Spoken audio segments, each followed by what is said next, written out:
Everyone, हम already start कर चुके हैं क्लास 9th फिजिक्स का introduction and the few important concepts we have already seen which is required to study about the motion. Alright, so let us see few more terminologies जो important है और कुछ और concepts पढ़ लेते हैं हम. जैसे कि यूनिट्स हमने ज़रा भी नहीं पढ़ा है, उसके बारे में पढ़ेंगे. Then we will start with the actual chapter motion.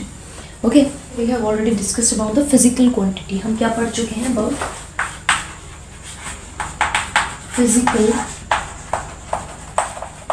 Quantity पढ़ चुके हैं, जिसको हमने दो पार्ट्स में डिवाइड किया था. फर्स्ट पार्ट जिसमें हम सिर्फ मैग्नीट्यूड यूज़ करके डिटरमाइन कर सकते हैं मेजरमेंट. ठीक है, जो भी मेजरमेंट है, जैसे कि लेंथ हो गया तो सिर्फ मैग्नीट्यूड के अकॉर्डिंग हम उस लेंथ को बता सकते हैं. तो लेंथ क्या हो गई यहाँ पे? फिजिकल क्वांटिटी हो गई. वैसे ही कुछ क्वांटिटीज़ है जिसमें मैग्नीट्यूड तो चाहिए, मैग्नीट्यूड तो हमें चाहिए और साथ में डायरेक्शन भी चाहिए. मैग्नीट्यूड चाहिए प्लस डायरेक्शन भी चाहिए. तो ऐसी भी कुछ क्वांटिटीज़ हैं. तो इन दोनों के बेसिस पे हमने क्या बोला है? Such quantities which only required और which can only be defined by और determined by magnitude are known as scalar quantity. Scalar quantity and those which require direction as well as magnitude. Such quantities which require magnitude as well as direction to be represented, such quantities are known as vector quantities. Vector quantities. तो हमने इनको define कर दिया था. Examples हमने consider किया था. यहाँ पे डिस्टेंस, यहाँ पे हमने बोला था डिस्प्लेसमेंट, यहाँ पे मैग्नीट्यूड और डायरेक्शन दोनों चाहिए हमें. यहाँ पे और कुछ एग्जांपल्स है, स्पीड, टेम्परेचर, मास. राइट, यहाँ पे आ जाता है वेट, फोर्स, प्रेशर, ये सारी चीज़ें आ जाती है. ठीक है, दिस इज़ वेरी सिंपल. ये ऑलरेडी डिस्कस कर चुके थे हम, थोड़ा सा रिवाइज किया है हमने अभी. Next we will see about the magnitude. एक वर्ड हमने पढ़ा है यहाँ पे, मैग्नीट्यूड. क्या पढ़ा है हमने? ठीक है, मैग्नीट्यूड पढ़ तो लिया, बट होता क्या है उसका मतलब, वो हमें समझना ज़रूरी है. तो मैग्नीट्यूड क्या होता है? Basically when we have said किसी क्वांटिटीज़ को सिर्फ मैग्नीट्यूड चाहिए, इसका मतलब ये है कि अगर मैं ये डस्टर 4-5 पीसेज और मंगवाना चाहूँ तो हम क्या कह देंगे? ये सेम डस्टर चाहिए मुझे, सेम साइज़ का. तो अगर इसका ये लेंथ जो है ये 10 सेंटीमीटर है, इफ़ दिस इज़ 3 सेंटीमीटर, तो मैं इस हिसाब से कुछ डायमेंशंस बोल के, इसका मेजरमेंट्स बोल के उस शॉपकीपर को बोल सकती हूँ और 10 पीसेस हमें चाहिए ऐसा डस्टर. ठीक है, तो वो सेम क्वान्टिटी मुझे ला के दे देगा डस्टर का. तो क्या बोला है मैंने? 10 नंबर बोला है एक, और प्लस सेंटीमीटर, यूनिट बोली है उसको. तो जब ये नंबर और यूनिट दोनों कंबाइन होकर हम कुछ रिप्रेजेंट करते हैं, मेजरमेंट रिप्रेजेंट करते हैं, उसे हम कहते हैं मैग्नीट्यूड. ऑलराइट, सो उसे हम क्या कहते हैं? मैग्नीट्यूड. क्या होता है magnitude? Numerical value plus unit. For example let's say अगर 2 किलोमीटर ग्राउंड है हमारे घर से, सो वी कैन से 2 किलोमीटर डिस्टेंस पे क्या है? ग्राउंड है हमारे घर से. ठीक है, तो ये 2 क्या हो गया? एक नंबर हो गया. किलोमीटर क्या हो गया? यूनिट हो गई उसकी, है ना. अगर यूनिट नहीं लिखे, हम सपोज यूनिट लिख ही नहीं रहे हैं, तो हम क्या लिखेंगे? 2 अवे है. क्या मतलब 2 कितना? ये तो लेंथ था, हमें पता है, डिस्टेंस मेजर करके बताया हमने, ग्राउंड कितने दूर पे है, प्ले ग्राउंड. तो 2 तो ठीक है, बट 2 अगर सिर्फ बोलेंगे तो समझ में क्या आएगा सामने वाले को? ये समझ में आएगा कि 2 मीटर है, 2 सेंटीमीटर है, 2 कदम के बाद है, 2 फीट के बाद है, 2 फुट के बाद है, या 2 किलोमीटर के बाद है. ये नहीं समझ में आया.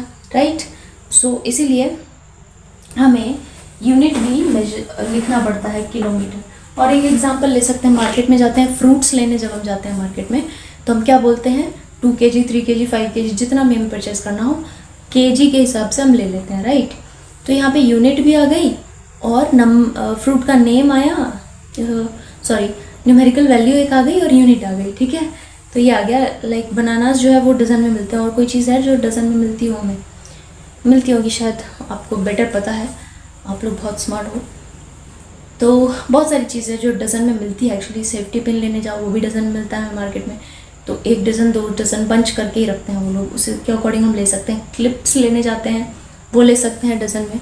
तो काफ़ी कुछ चीज़ें हैं जो हम डजन के अकॉर्डिंग, काउंटिंग के अकॉर्डिंग ले सकते हैं. डजन इज समथिंग बट 12, ये तो सबको पता है. राइट, तो ये भी इम्पॉर्टेंट चीज़ थी, ये हम सबको समझ में आ गई, वो बहुत अच्छी बात है।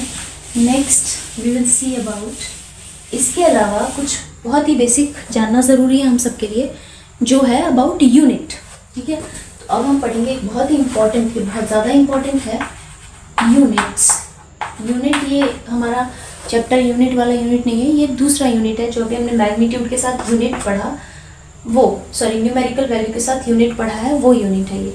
ओके, तो आप इंडिया में अगर देखें, it is a diverse country, पता है हमें, बहुत सारे लैंग्वेजेस हैं हमारे पास, बहुत सारे मेजरिंग करने के तरीके हैं। ओके, बहुत सारे रिलेशंस भी, जैसे हम अलग बोलते हैं, हर एक लैंग्वेज में मम्मी को मम्मी नहीं कहते, हर एक लैंग्वेज को में पापा को पापा नहीं, अलग चीज़ों से डिनोट करते हैं, हम बुलाते हैं, रिप्रेजेंट करते हैं, बोल सकते हैं। तो हमारे पास बहुत सारे लैंग्वेज हैं इन आवर इंडिया। वैसे ही हमारे पास मेजरमेंट करने के लिए काफ़ी कुछ यूनिट्स है लोकल लैंग्वेज में, राइट। लाइक आप यूपी बिहार साइड में देखेंगे तो प्लॉट अगर मेजर करने जाएंगे तो यू विल सी जनरल जो है कट्ठा, एकड़, बीघा, धूर, ये सारे यूनिट्स जो है लोकल लैंग्वेज में वहाँ पे यूज़ किए जाते हैं। वैसे ही आप साउथ में चले जाएंगे तो साउथ में जनरली स्क्वायर फीट के हिसाब से प्लॉट या मीटर स्क्वायर के हिसाब से प्लॉट मेजरमेंट किए जाते हैं, राइट। मेट्रो सिटीज़ में आप जाएंगे तो जनरली ऑल द सिटीज़ में आप तो स्क्वायर फीट के हिसाब से ही हम परचेज करते हैं या सेल करते हैं। कोई भी चीज़ लेना हो, आपको शॉप लेना हो तो क्या साइज़ है उसका स्क्वायर फीट में ही पता चलता है। आप अगर मैट लेना चाहते हो जो हम बिछाते हैं, अगर मैट खरीदना है तो वो भी स्क्वायर फीट से ही पता चलता है हमें उसका मेजरमेंट, ठीक है। तो ये कुछ एग्जाम्पल्स हुए, तो ठीक है। तो अब क्या हुआ, अगर लोकल लैंग्वेज में बिहार यूपी वाले जाएंगे और साउथ में जाके कुछ खरीदना चाहेंगे प्लॉट, ठीक है, तो यहाँ का बीघा, कट्ठा, ये तो समझ आएगा नहीं वहाँ पे, है ना, नहीं समझ आएगा। तो क्या होना चाहिए, एक बेसिक ऐसा सिस्टम होना चाहिए जिससे कि हर जगह के लोग दूसरे प्लेस पे जाएं तो वो यूनिट्स का जो इन्फॉर्मेशन है वो ट्रांसफ़र कर पाए, ओके, वो जो कम्युनिकेशन है वो हो पाए प्रॉपरली, ठीक है। जैसे कि थोड़ा हायर लेवल पे जाएंगे तो कुछ रिसर्च वर्क है जो इंडिया में हो रहा है, तो हम अपने हिसाब से अपने यूनिट्स के हिसाब से लिखेंगे, ठीक है। वो रिसर्च वर्क अब हमें शेयर करना है किसी के साथ, ठीक है, हमें शेयर करना है इंटरनेशनल लेवल पे। तो क्या होना चाहिए, कुछ ऐसा इंटरनेशनल लेवल पे यूनिट्स होने चाहिए जिसके थ्रू हम उसे डेटा को शेयर कर पाएँ, ठीक है, clear. So that's why we need to know about the unit. The basic ही हम पढ़ेंगे जो नाइन्थ क्लास में रिक्वायर्ड है, उतना ही हम फिलहाल तो पढ़ेंगे। तो यूनिट में हमें पढ़ना है बेसिकली SI यूनिट, फ्रेंच एक वर्ड है सिस्टम में एक वर्ड है जो फ्रेंच वर्ड है, ठीक है। तो इसका मतलब क्या होता है, मतलब इसका सिस्टम ही होता है और कुछ नहीं, बस फ्रेंच में लिखा है इसलिए सिस्टम है। और I मीन्स इंटरनेशनल। बहुत सारे एब्रीवेशंस है, मतलब फॉर्म, एब्रीवेशंस मतलब बहुत सारे फॉर्म्स है जहाँ पे आपको अलग अलग सोर्सेज में बहुत एब्रीवेशंस मिलेंगे, बट मेन थिंग क्या है, हमें समझ में आना चाहिए, ठीक है। प्रॉपर चीज़ क्या है, बाद में आपसे कोई पूछने वाला नहीं है कि ये ऐसा तो नहीं था, वैसा क्यों था। बेसिक थिंग क्या है, आपको समझ आना चाहिए, आपको वो चीज़ रिप्रेजेंट करने, समझाने, न्यूमेरिकल सॉल्व करने में हेल्पफुल होनी चाहिए, ठीक है।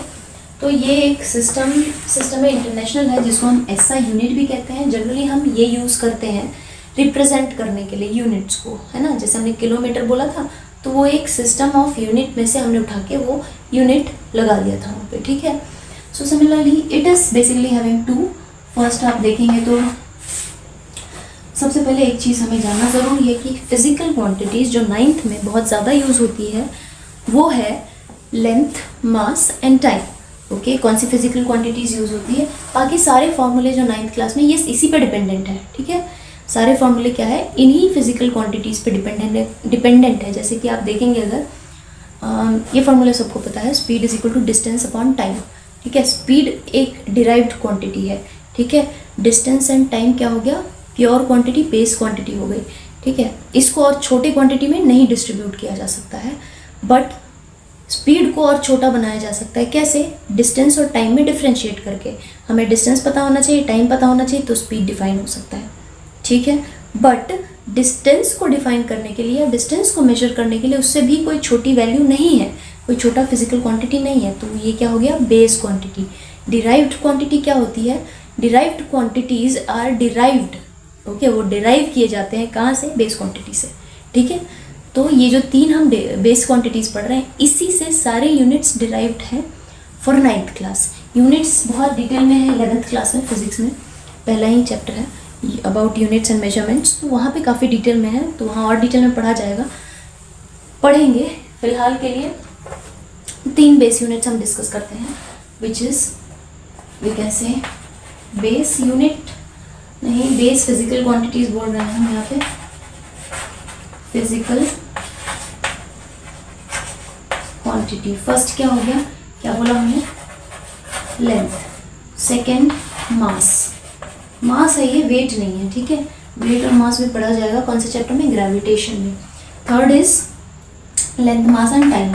ये तीनों पता होने चाहिए हमें कैसे रिप्रेजेंट किया जाता है ना। सिस्टम इंटरनेशनल में हमारे पास 2 स्मॉल सेट ऑफ यूनिट्स है, we can say set of units. एक है हमारे पास MAS, दिस, ये सीक्वेंस याद रखना है हमें, कौन सा? Length, mass and time.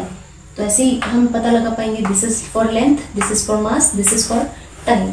वैसे ही एक और सिस्टम है, एक और सेट ऑफ यूनिट्स है CGS। अगेन सीक्वेंस याद रखना है हमें, लेंथ, मास एंड टाइम।